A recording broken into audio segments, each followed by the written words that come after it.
अस्सलाम वालेकुम friends, welcome to new video. उम्मीद है आप सब खैरियत से होंगे। जो टॉपिक आज हम डिस्कस करेंगे इस वीडियो में वो है वेटिंग फॉर गोडो का सबसे important question, who is Godot. Let's start.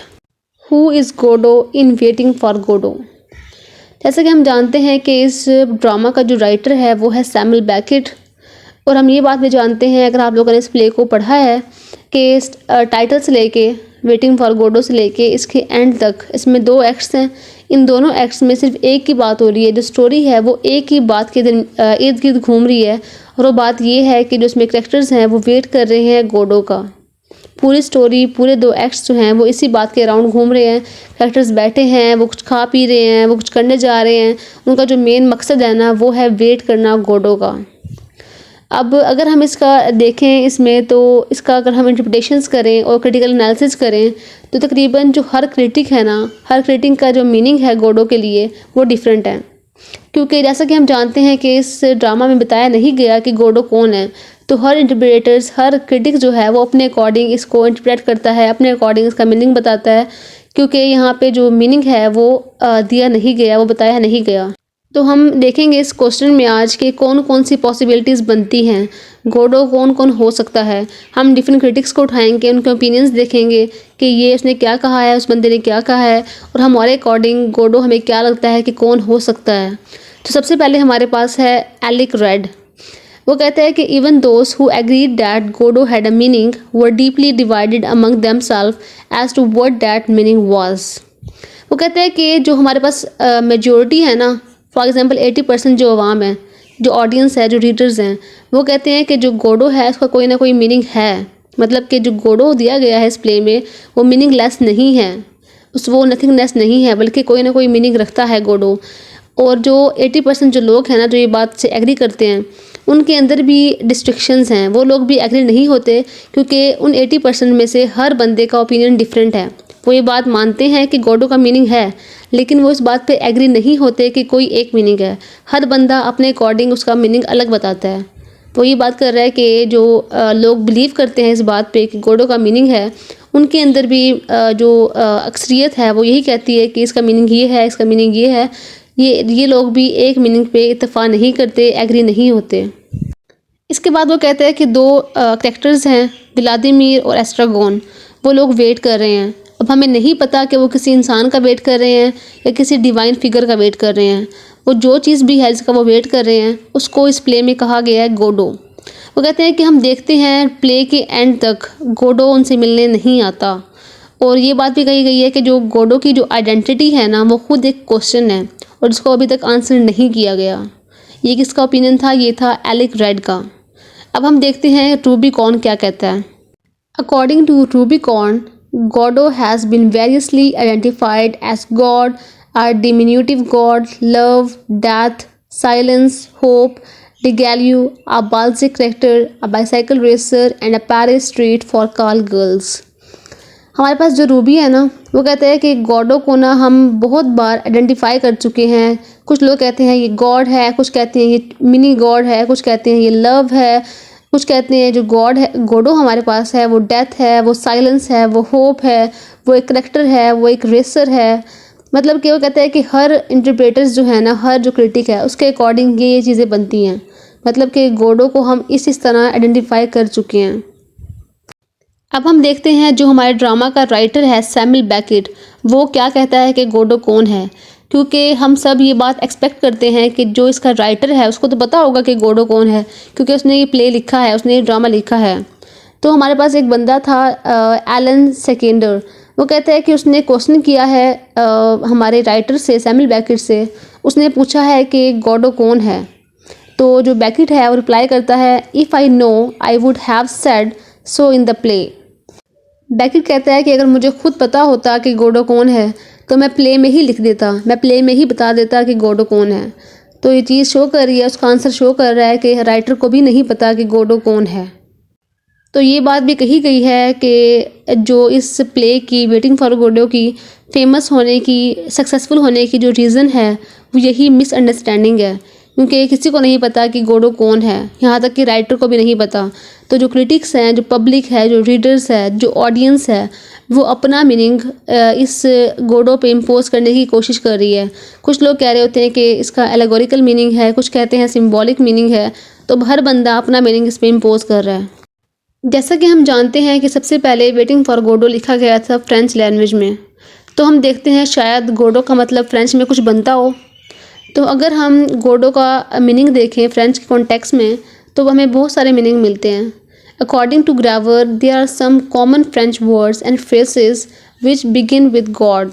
Grammar कहता है कि फ्रेंच में बहुत सारे वर्ड्स ऐसे हैं, बहुत सारी फ्रेजेस ऐसी हैं जो कि वर्ड गॉड से स्टार्ट होती हैं। और इसने ये बात भी कही थी कि जो गोडो है ना, उसको हम फ्रेंच में यूज़ करते हैं एज अ प्रीफिक्स, मतलब कि गॉड को हम यूज़ करते हैं लफ्ज़ों के स्टार्ट में लगाते हैं। जैसे हमारे पास लफ्ज़ होते हैं इंग्लिश में अन हो गया, कि इन हो गया, ये प्रीफिक्स है हमारे पास। डिस हो गया। इसी तरह वो कहता है कि फ्रेंच में भी जो गॉड है उसको हम यूज़ करते हैं एज अ प्रीफिक्स। अगर हम फ्रेंच में देखें तो एक वर्ड है गॉडिलॉट। गॉड स्टार्ट में लगाया, उसके बाद इलॉट लगा दिया, तो उसका मतलब फ्रेंच में बनता है ओल्ड शेपलेस बूट। एक और वर्ड है गॉडेसेस, इसका मतलब बनता है मिलिट्री बूट्स। एक और है गॉडलियर, इसका मतलब बनता है टू गो पब क्रबिंग। एक और वर्ड है फ्रेंच में गॉडर, जिसका मतलब है टू पक्कर। तो इस बात से, इन एग्जाम्पल्स से ये बात शो हुई कि फ्रेंच में भी गॉड का एग्जैक्ट कोई मीनिंग नहीं है, गोडो का एग्जैक्ट कोई, बल्कि गॉड को फ्रेंच में एज अ प्रीफिक्स यूज़ करते हैं।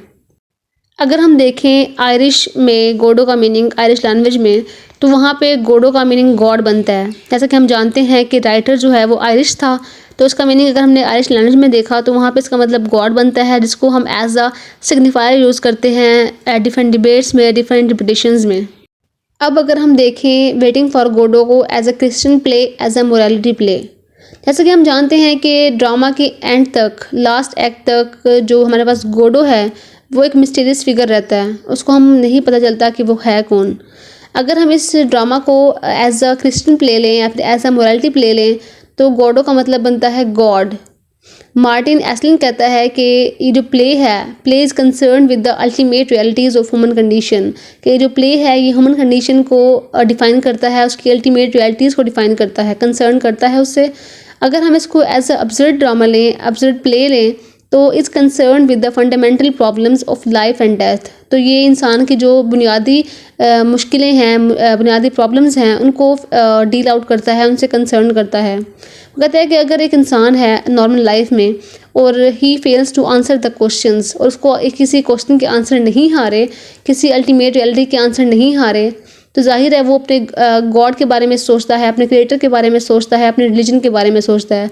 क्योंकि उस टाइम पे जब वो हर चीज़ से उसको अपने आंसर नहीं मिल रहे, तो उसको लगता है कि जो जहाँ से मुझे आंसर मिलेंगे, जो एंड पे जो पावर रह गई है, वो गॉड है या फिर रिलीजन है।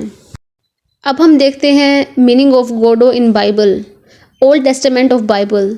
अगर हम ये बात पे यकीन कर लें कि जो गोडो है उसका मतलब गॉड है, तो कहते हैं कि अगर गोडो का मतलब गॉड है, तो जो गॉड है वो ओल्ड टेस्टामेंट का इतना ही गॉड है जितना कि न्यू टेस्टामेंट का है। अगर हम इसको पॉइंट आउट करें, चीज़ों को स्टडी करें, तो हम देखेंगे कि जो यहोवा है और जो गोडो है उसमें सिमिलैरिटीज़ हैं। जो पहली सिमिलैरिटी है वो ये है कि हमें बताया गया है ड्रामा में कि जो गोडो है उसकी वाइट बियर्ड है। तो जो वाइट बियर्ड है वो दोनों में सिमिलैरिटी है, यहोवा में और गॉडो में।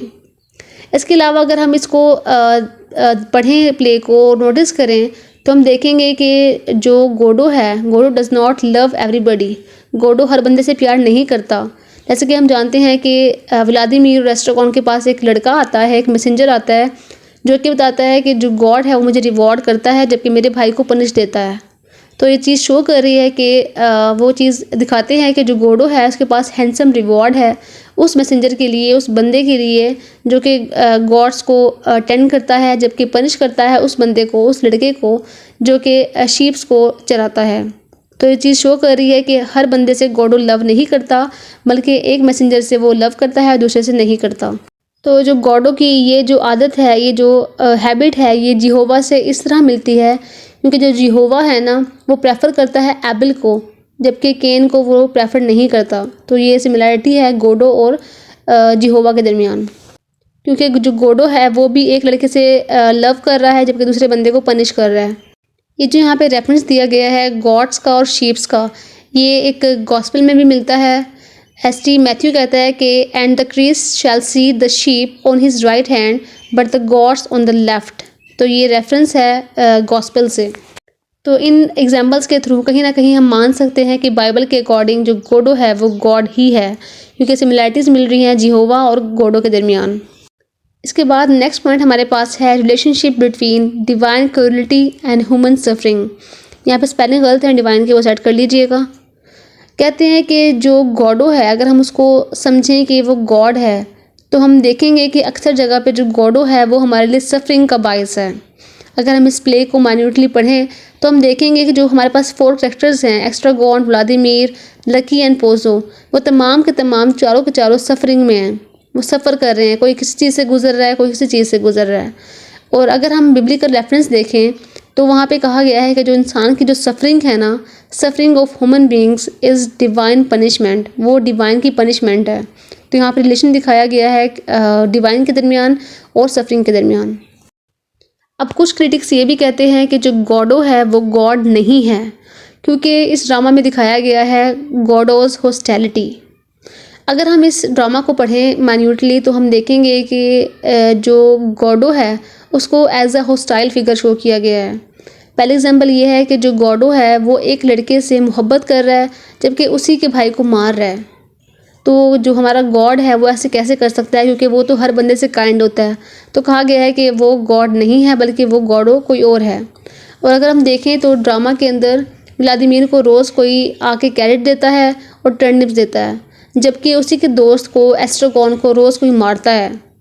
और कहा गया है कि हो सकता है कि जो गॉडो है वही व्लादिमीर को कैरेट्स देता है और वही एस्ट्रागॉन को मारता है। तो ये भी हॉस्टिलिटी शो कर रही है गॉडो की। अगर हम इसके एक और एग्जांपल देखें तो वो ये है कि जो गॉडो है उसने अपने जो व्लादिमीर और एस्ट्रागॉन है उसे प्रॉमिस किया हुआ है कि मैं तुमसे मिलने आऊँगा, तुम्हें रेस्क्यू करने आऊँगा, लेकिन वो नहीं आ रहा, वो अपना प्रॉमिस पूरा नहीं कर रहा। जबकि जो हमारा गॉड है, जो क्रिएटर है, वो तो अपना प्रॉमिस हमेशा पूरा करता है। जो उसने कहा है, जो उसने कह दिया है, वो हमेशा होता है। तो ये चीज़ शो कर रही है कि जो गॉडो है वो गॉड नहीं है बल्कि कोई और है, क्योंकि वो अपना प्रॉमिस पूरा नहीं कर रहा। जो एस्ट्रागॉन और व्लादिमीर हैं वो बैठे हैं, वो सुबह से शाम तक बैठे हैं, वो वेट कर रहे हैं, रोज़ आते हैं, रोज़ बैठते हैं, लेकिन वो नहीं आता। लेकिन जो ये दोनों हैं ये फ्री भी हैं, ये जा सकते हैं और रह भी सकते हैं, लेकिन यहाँ पे इनको डर लग रहा है। उनके पास एक सेंस ऑफ पनिशमेंट भी है। उनको लगता है कि अगर हम ऐसे चले गए और पीछे से गॉडो आ गया तो वो हमें पनिश करेगा। इसके एग्जाम्पल ये भी है कि एस्ट्रागॉन कहता है and if we dropped him, तो व्लादिमीर कहता है ही वुड पनिश अस, अगर हम चले गए तो जो गॉडो है वो हमें पनिश करेगा। तो ये चीज़ शो कर रही है कि जो गॉडो है वो नहीं आएगा। अगर आ भी गया और वो यहाँ पे ना हुए तो उनके पास सेंस ऑफ पनिशमेंट भी है। The nature of Godot is mysteriously a blend of both kindness and hostility. तो यहाँ पे शो किया गया है कि जो गॉडो है वो एक ब्लेंड है काइंडनेस का और हॉस्टिलिटी का। जैसे कि हमने देखा कि सब क्रिटिक्स, सब लोग एक मीनिंग पे एग्री नहीं होते। कुछ क्रिटिक्स कहते हैं कि जो लोग मानते हैं एक के गॉडो का कोई मीनिंग है तो वो लोग भी एक मीनिंग पे एग्री नहीं होते। उसके बाद हमने देखा कि कुछ क्रिटिक्स कहते हैं कि जो गॉडो है वो सिंबल ऑफ होप है, वो सिंबल ऑफ डेथ है, सिंबल ऑफ लव है। जबकि कुछ लोग कहते हैं कि जो गॉडो है ये फ्रेंच से लिया गया है, जबकि फ्रेंच में हमने देखा कि ऐसा कोई मीनिंग, ऐसा कोई वर्ड है ही नहीं। उसके बाद कुछ लोग कहते हैं, कुछ क्रिटिक्स कहते हैं कि ये जो वर्ड है ये लिया गया है आयरिश से, जबकि हमने देखा है कि वहाँ पे भी इस तरह का कोई मीनिंग नहीं है। कुछ लोग कहते हैं कि ये जो है गॉडो, इसका मतलब होता है गॉड। अगर हम इसको एज अ क्रिश्चियन प्ले देखें तो इसका मतलब गॉड बनता है। अगर इसको हम बाइबलिकल रेफरेंस देखें तो वहाँ पे ये एसिमुलेट कर रहा है जिहोवा से। लेकिन फिर बाद में कुछ क्रिटिक्स कहते हैं कि ये गॉड नहीं है, क्योंकि ये नफ़रत शो कर रहा है, ये दुश्मनी शो कर रहा है, ये एक बंदे को मार रहा है, दूसरे बंदे से मोहब्बत कर रहा है। तो ये चीज़ कुछ क्रिटिक्स ने कहा कि ये गॉड भी नहीं है। तो अब हम देखते हैं कि अब कोई मीनिंग भी हमें समझ नहीं आ रहा कि इसका क्या बनता है। तो अब जो लास्ट पॉइंट हमारे पास है वो है कि God can be anything for which someone is waiting. तो इन सब चीज़ों को देखने के बाद हर क्रिटिक्स का के एनालिसिस को पढ़ने के बाद अब कुछ इंटरप्रेटर्स ने ये कहा है कि जो गॉडो है वो कुछ भी हो सकता है जिसका हम वेट कर रहे हैं, क्योंकि हमने देखा है कि ड्रामा में हर बंदा हर कैरेक्टर वेट कर रहा है, लेकिन उन्हें पता नहीं है कि हम किसका वेट कर रहे हैं और जिसका हम वेट कर रहे हैं उसने आना भी है या नहीं। तो अब जो लास्ट इंटरप्रिटेशन हमारे पास बनती है वो ये है कि गॉडो वो कुछ है जिस चीज़ के लिए हम वेट कर रहे हैं। गॉडो में be termed as waiting what really matters. जिस चीज़ का हम वेट कर रहे हैं गॉडो वो चीज़ हो सकती है। वेटिंग मतलब कि हम किसी से कुछ एक्सपेक्ट कर रहे हैं। जैसे कि हम जानते हैं कि आज की लाइफ में, मॉडर्न लाइफ में हर बंदा किसी ना किसी चीज़ का वेट कर रहा है, हर बंदा किसी बेहतरी के लिए वेट कर रहा है। कुछ लोग वेट कर रहे हैं कि उनका जो फ्यूचर है वो अच्छा हो जाए, तो उनके लिए जो उनका फ्यूचर है वो गॉडो है। अगर हम क्रिश्चियन का कॉन्सेप्ट देखें तो वहाँ पे जो लोग हैं क्रिश्चियन जो हैं वो वेट कर रहे हैं जीसस का, तो हम कह सकते हैं कि जो जीसस है वो उनके लिए गॉडो है। अब हम अपने टॉपिक को कंक्लूड करते हैं। हमने हर कॉन्सेप्ट को देखा है लेकिन हमें अभी तक इसका ट्रू मीनिंग नहीं मिला, क्योंकि हमारे पास इंटरप्रिटेशंस का एक समंदर है। इसमें अपना मीनिंग तलाश करना बहुत मुश्किल है, जबकि हमारा जो राइटर है उसको खुद ही नहीं पता कि गॉडो कौन है, लेकिन उसके आंसर ने एक बात आसान कर दी है कि अब हम जो इंटरप्रिटेशन करेंगे, जो अपना आंसर डेवलप करेंगे, गॉडो वो हो सकता है। Waiting for Godot can be related to society. हम इसको सोसाइटी से रिलेट कर सकते हैं, क्योंकि इसमें जो लोग हैं, कुछ लोग जो हैं उन पे जुल्म हो रहे हैं, ज़्यादतियाँ हो रही हैं, वो लोग ओप्रेस्ड हैं, उनके लिए ये एक हिडन मीनिंग है, उनके लिए एक मैसेज है ये ड्रामा सोसाइटी के लिए कि कोई भी आपको बचाने के लिए नहीं आएगा। जैसे कि हमें पता है कि ड्रामा में व्लादिमीर बैठा है, एस्ट्रागोन बैठा है कि गॉडो आएगा वो हमें बचा लेगा। तो ये एक रियलिटी पेश कर रहा है ये ड्रामा कि कोई हमें बचाने नहीं आएगा जब तक हम खुद अपने लिए कोशिश नहीं करेंगे। तो ये थी हमारे आज की वीडियो जिसमें हमने डिस्कस किया है हु इज़ गॉडो। हमने देखा है कि क्रिटिक्स क्या कहते हैं, उनका ओपिनियन क्या है। उसके बाद हमने देखा कि हमारा जो राइटर है वो उसके बारे में क्या कहता है। उसके बाद हमने देखा कि अगर ये एक मोरल प्ले है तो कैसे है और क्यों है। उसके बाद हमने देखा कि अगर ये गॉड है वो तो कैसे गॉड इसको कहा गया है बिब्लिकल रेफरेंस में। इसके बाद हमने देखा है कि कैसे ये जो गॉडो है वो गॉड नहीं हो सकता। उसके बाद हमने बताया है कि गॉडो कौन कौन हो सकता है। जो कुछ हम वेट कर रहे हैं जिस चीज़ के लिए, जो हमारे एम्स हैं वो हमारे लिए गॉडो हो सकते हैं। उम्मीद है आपको समझ आ गई होगी। अगर समझ आ गई है तो don't forget to share this video with your friends. Thank you.